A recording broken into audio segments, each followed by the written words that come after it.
Hello everyone, welcome back to the channel. On this video I'm gonna show you how to repost somebody else's post or somebody else's story inside your own account, inside your own stories on Instagram. Okay, so the first thing you wanna go to Instagram, you open. So there are two scenarios here, okay?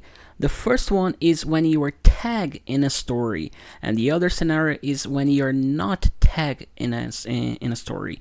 I'm not tagged right now in any story of my friends, but once you are tagged inside a story, there is a white button at the bottom of the screen where you can read add to your story.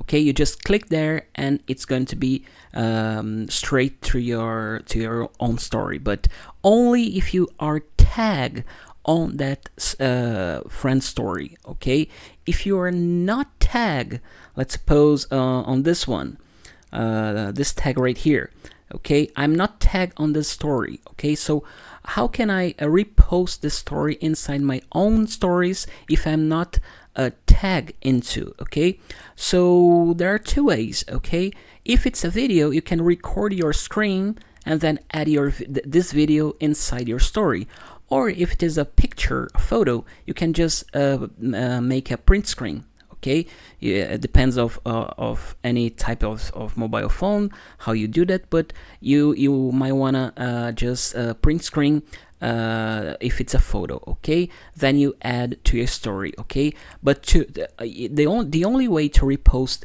automatically from your friend to your own account, it's if you're tagged in this story. Okay, because if you're not, you are just able to record the screen or take a print, okay, of that screen if it's a photo. Okay, so that's it for today's video. Hope you enjoy it, hope you learn it. I see you on the next one. Bye bye.